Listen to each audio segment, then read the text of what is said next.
What is up, guys? Mike Willoughby coming to you with another episode of the Steel Corner. Tonight we're going to be talking about all the equipment that I use in Carry Optics division. We're going to talk about elements of the draw for Steel Challenge.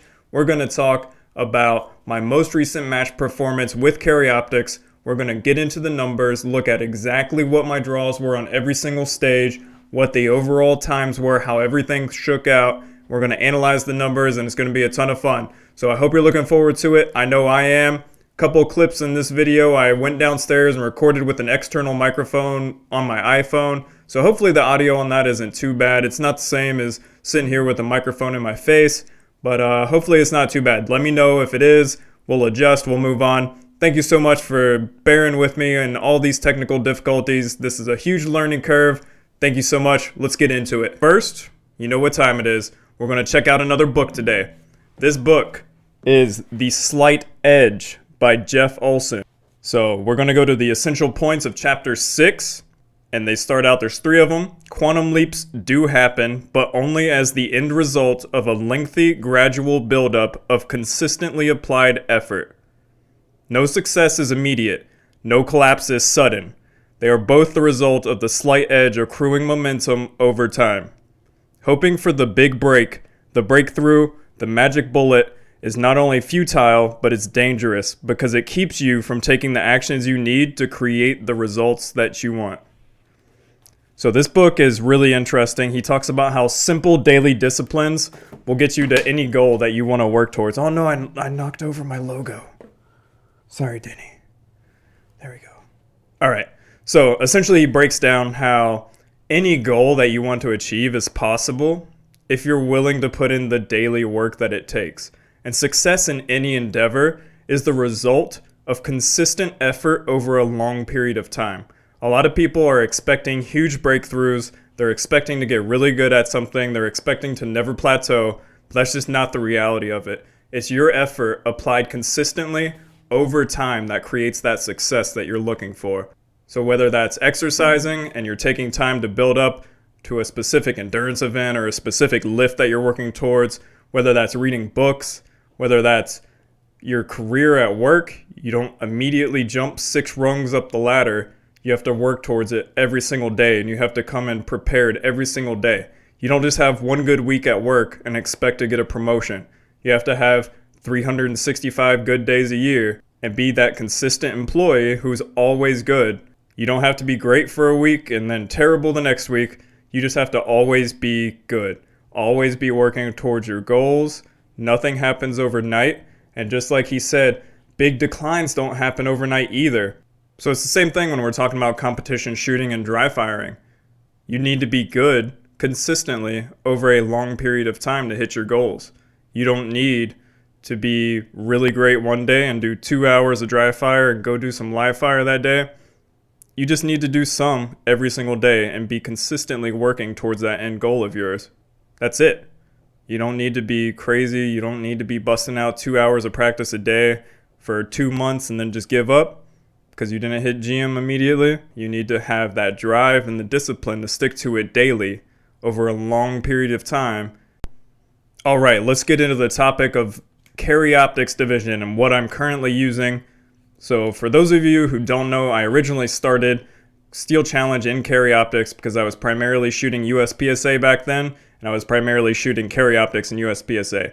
So Steel Challenge was a way of augmenting my USPSA training and getting some more practice in, getting some more shots in, and that's how I started Steel Challenge, was really focused on USPSA, was my primary sport, and then Steel Challenge was the backup. I think I hit about A class before I shifted almost exclusively to Steel Challenge. I was right around the Masterclass mark, and then as soon as I hit Masterclass, I got really addicted to Steel Challenge. I really liked the numbers and the consistency, so that's what I decided to focus on.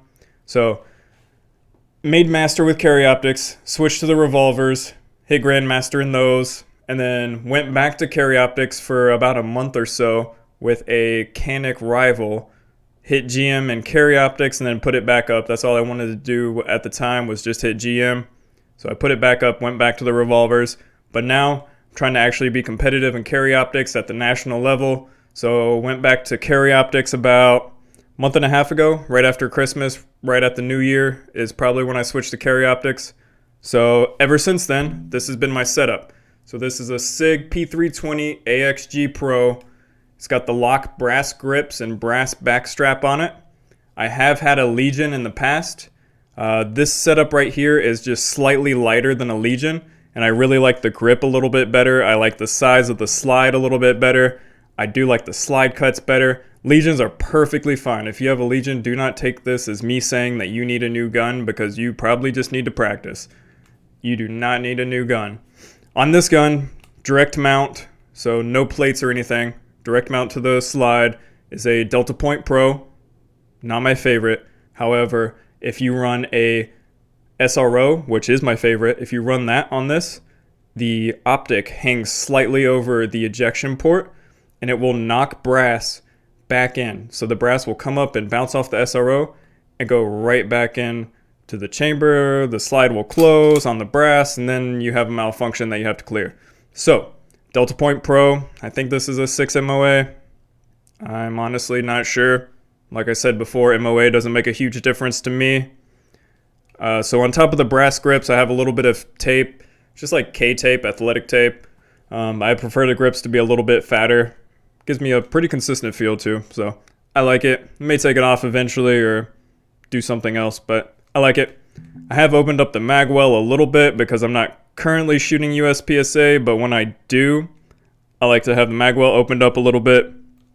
This is the Gray Guns competition trigger. It's about a 3-pound break, 100 times better than the stock trigger and really good for the cost, under $200. So pretty good. Everything else is stock except for the recoil spring. This is an 11-pound recoil spring right now. I believe this is an Armory Craft system. But yeah, the gun runs 100%. It's amazing. Never had any malfunctions with it at all, really. Even ammo related. Once I switched out the SRO, which was causing that brass issue, never even had any ammo related malfunctions with it, because I'm case gauging all my ammo and I know my reloads are good, so I don't have to worry about that part.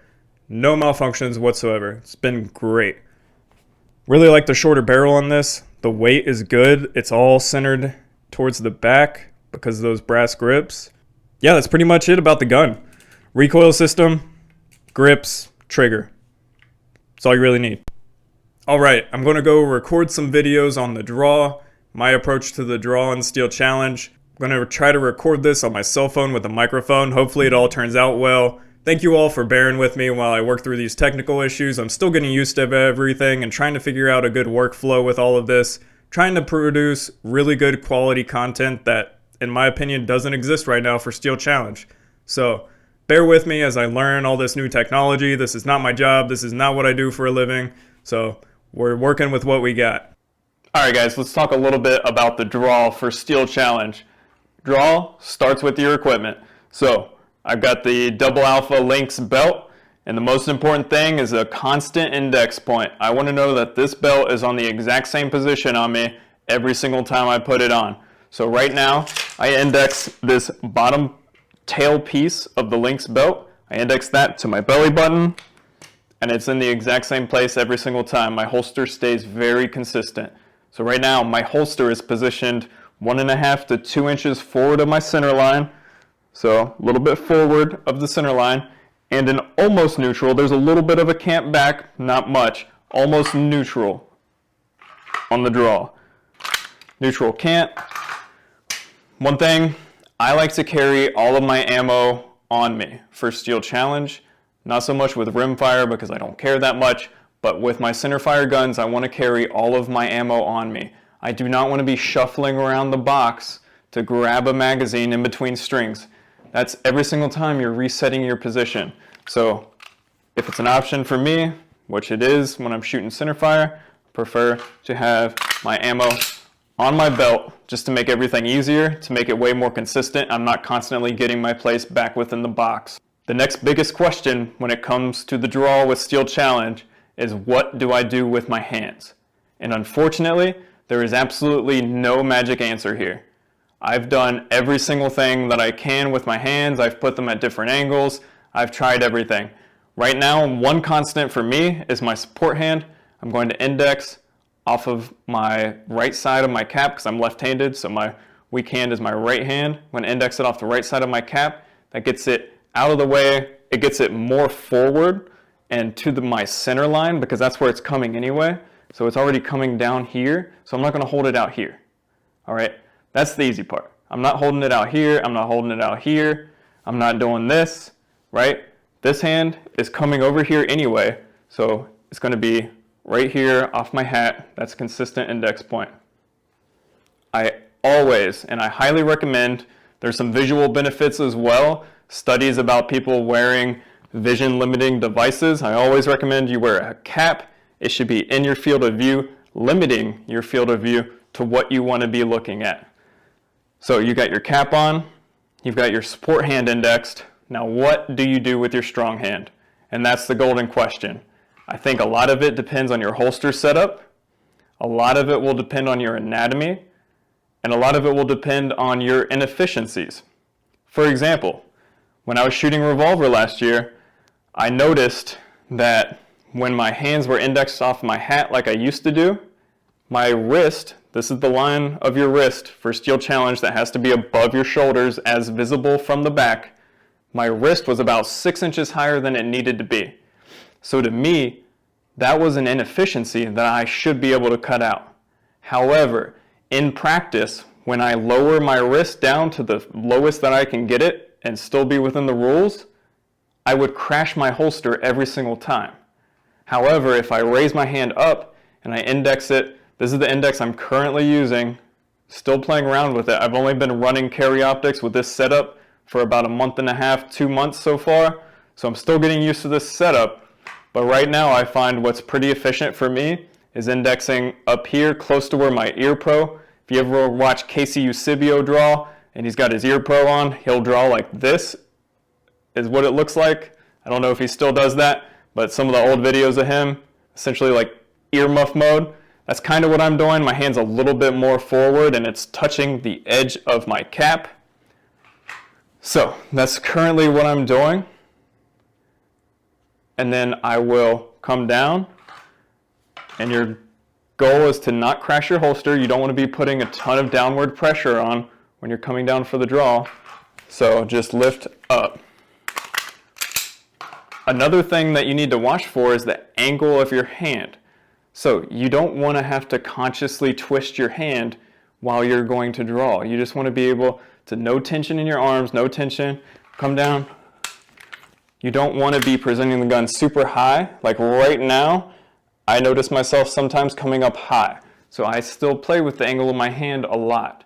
So you don't want to be coming up high, you don't want to be coming up low, and you don't want to be consciously thinking about what your hand is doing after your hands are already up and indexed.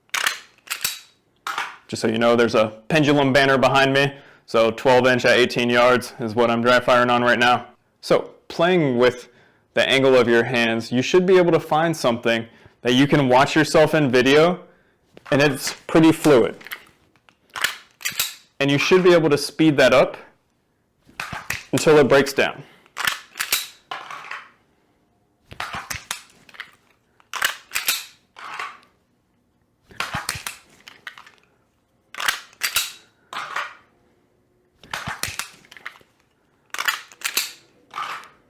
Those last few were pretty low. I was not going for hits on all of those.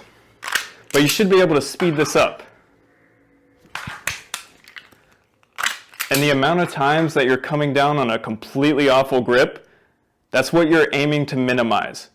I would rather your draw be 0.1 slower and you be able to do it consistently 99 times out of 100 than it to be 0.1 faster and you're missing your draw 3-4 times out of 10. Another big thing to consider is when you're missing your draw, how devastating is it? Personally, I can come pretty low on my gun and still get a damn good string because it forces you to pay attention and get your shots. However, sometimes, depending if I'm messing up my draw, I will smack the side of my gun and draw, like it will be super shaky at the bottom of the draw. So once you have that half second eaten up, you're not getting that back. So I would rather have a position of my holster that forces me to have that little bit of a low draw rather than one that forces me to completely fumble it while I'm still in the holster before I get presented the target. Because if I come out and my grip is low, I can still force that decent string by paying attention and calling my shots. If I'm wasting time down here, then I'm never getting that back. Completely gone. One thing I never do during a match, I will sometimes do it during dry fire, but not even that much during dry fire. One thing I never do during a match is intentionally try to speed my draw up. That is the last thing I want to be focused on during a match. Sometimes I will give myself a cue to have an efficient draw. If I notice that I'm crashing my holster or something else, if I'm not being smooth, I will give myself the cue to draw efficiently, but I am never telling myself to speed up my draw on the clock. Because in my experience, when you try to force your draw to be faster than it is at your current skill level, you may get a blazing draw. I can rip sub 1 seconds on pendulum all day, but the rest of that string is going to fall apart. For me, if I rip a draw that I probably should not have been trying to push that speed, it will mentally tear my focus away from the rest of the string. I don't know how to describe it. All I know is that if you're mentally trying to force your draw to be faster than it should be, you may execute on that successfully, but in my experience, usually the rest of your stage goes out the window. Execute at the level that you're currently capable of. Your draw will speed up over time. You will get more efficient over time. Execute at the level that you're currently capable of, and do not force yourself during a match or anything that you care about to force your draw to be faster than it currently is. Alright guys, one more word of caution tonight when we're talking about the draw. When I first switched back to carry optics to get my GM card and I picked up the Canik Rival, I was using a Black Scorpion holster, which if you don't know, they're okay competition gear. They're available on Amazon, they're available on eBay, they're always in stock. That's why I was running it. As a lefty, it was like the only thing I could find that would ship last minute and be here on time. And I was running that holster I wasn't super familiar with, and the holster probably came up to here. So you can see this Red Hill tactical holster is cut pretty low, and there's almost no retention. And because it is cut so low, it's very easy to come out of the holster with. That Black Scorpion holster was not like that. It was cut much higher. And then later I ended up cutting it down some, and that just completely structurally compromised it. It's unusable now. But that holster was cut really high, completely higher than what I was used to at the time. And I'd only been dry firing it for a couple days because I just got that setup in. So, on Smoke and Hope, trying to run speeds that I was capable of from a shooting perspective with gear that I was not familiar with, tried to draw, came out of the holster, pushed forward too early, and this is essentially what happened. The gun tumbled out of my hands and hit the ground. Luckily that gun was drop safe and nothing catastrophic happened, but absolutely horrifying. Obviously that never happened again. I learned my lesson after that first time, but that's a word of caution to not speed up your draws more than what you're currently capable of and used to on your gear, and also to make your money on your draw at home. I probably should have taken another week at least to practice daily dry fire with that holster before I took it out to a match, because that's completely unacceptable. So be careful. Don't push your draw faster than what you're capable of. Make sure you know your gear, and take your time in dry fire. Set up a little tripod or video. Set your camera, phone on something. Just find some way to video yourself while you're drawing and try to iron out the inefficiencies. There's no magic bullet when it comes to this. Everybody's body's different, your holster position's different, like we're different sizes, so your gun may sit out this way, my gun may sit out this way. You may prefer your holster forward or backward of mine. There's no magical formula for exactly what you need to do. The only formula is work. You need to adjust it, you need to play with it, You need to test it out and see what works for you and what doesn't. That's the only way to get better at this stuff, and it's the only way to find what works for you. Don't listen to anybody that says you must adjust your gear like this, you must draw like this. They're crazy. There's no magic pill in this. It's all putting in the work and being critical of your own reps, watching yourself on video, timing yourself, figuring out what you are doing and what you need to do. That's all that there is. There's no secret formula here, guys. Alright guys, I hope that helped a little bit on the draw, helped explain my philosophy and approach to it. There is no correct way. Last thing I want to do is I want to go over some results from last weekend's match.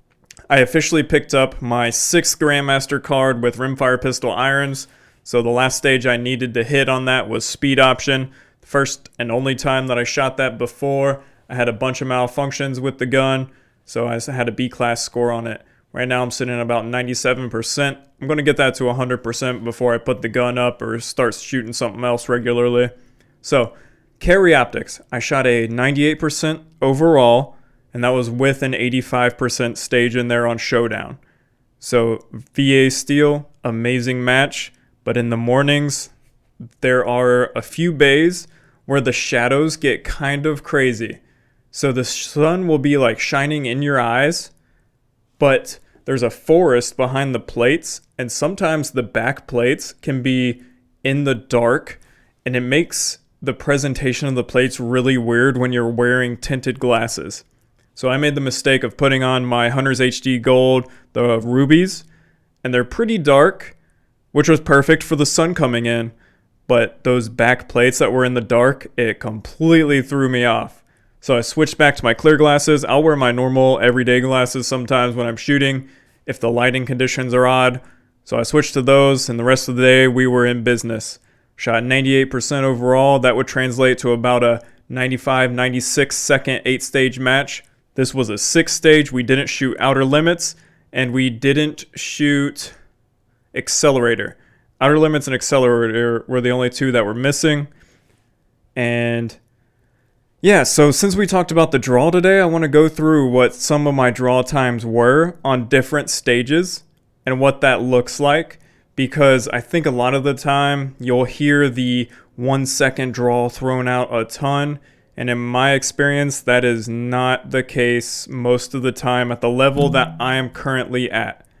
If you're currently running 85 second, 70 second, 75 second stages with an open gun, or whatever you're running it with, that's something totally different. At the level that I'm currently at, which is striving to shoot for 100% overall, sub 100 second matches on the regular, this is what my times were. So 5 to go. My overall time was a 12:03. That is a 108% with carry optics. The time is a little bit slow on carry optics. So my first draw was a 1.31, 2, 1.43, draw 3 was a 1.29, draw 4 was a 1.19, and draw 5, which was my fastest string ever on 5 to go, was a 2.67. Never done that before. That draw was a 1.14. So 131, 143, 129, 119, and 114. Those were my 5 to go draws this past weekend with a 108% Grandmaster run. Not a PB for me, but it was a still pretty good stage. Alright, next up we have Showdown.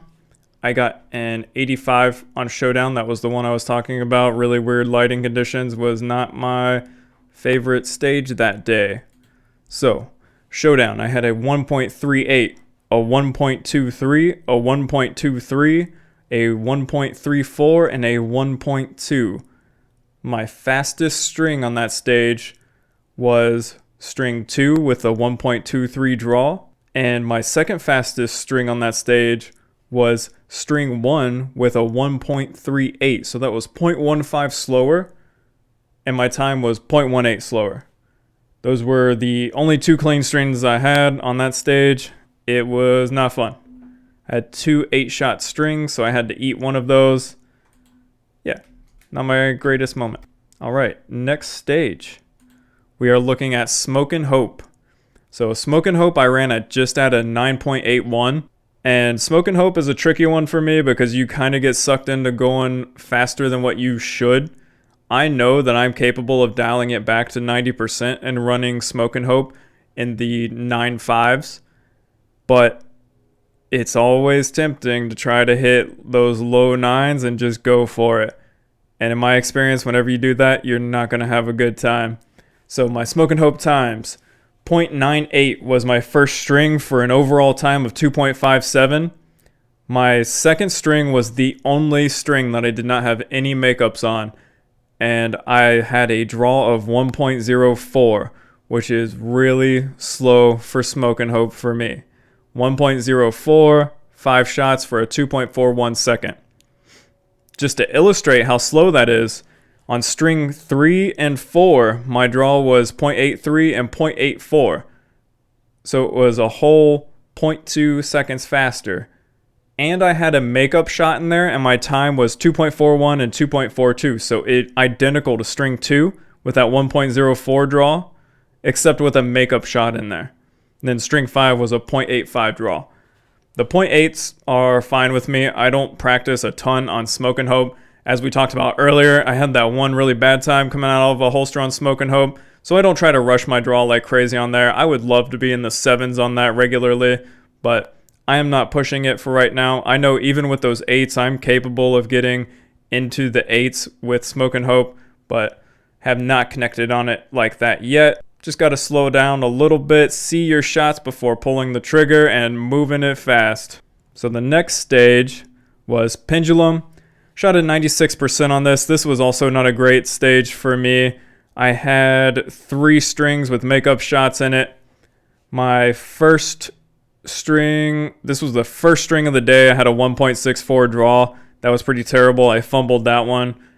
String 2 was a 1.35. 3 was a 1.28. Then a 1.29 and a 1.28. So there's 3 draws right in there that are very consistent. Just like Smoke and Hope, the last 3 strings were all 0.83, 84, 85. So this one was 1.28, 1.29, 1.28 on Pendulum. All right, now we get in the speed option. This was actually a PB for me. For some reason with Carry Optics, I hadn't connected on speed option. I still haven't connected at 100% for it. Also had 4 strings with makeup shots on speed option, and this was still a PB at 97% for me. So my draws on it were 1.38, 1.29, 1.22, 1.21, and 1.15 for a 97% with, actually there's 4 makeup shots on the clock. As you can see, none of these draws are sub-second other than Smoke and Hope. Smoke and Hope was the only one where I had sub-second draws. Roundabout, this was also a PB for me. Cut a significant amount of time, I think like 0.3 seconds off of my roundabout PB. So this was a total time of 9.84, which was 101%. My draws were 1.28, 1.21, 1.20, 1.20, and 1.22. So that was the 6 stages for the day. 98% overall, and those were my draw times. A lot of 1.2s, some 1.3s. Smoke and Hope had some 0.8s in there. But it's nothing insane, and that's shooting at 98% overall with a lot of makeup shots on the clock during that match. You don't have to be crazy. Do not drive yourself crazy focusing on just getting a sub-second draw. There are so many more components to this game that you need to be focused on. Your draw will come with time as you build your skills. You should be focusing on it, but you should not be trying to force it into something that it's currently not. You should be getting more consistent. Over time, you should be measuring your speed. You should be seeing your times come down on the draw. More importantly, you should be getting more and more consistent. You should be fumbling less and less draws as time goes on. That's the way that you win overall. That's the way that you hold it together on an 8 stage.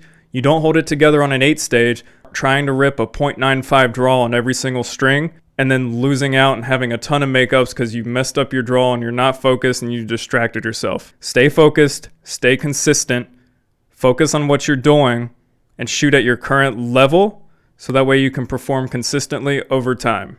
That's all I got for you this week. Thanks so much for listening. If you're enjoying the content, please smash like, please subscribe to the channel. It's amazing how much traction this has already gotten. I'm super thrilled with the results. Let me know what I can improve on. Thank you so much. I'll see you guys next time.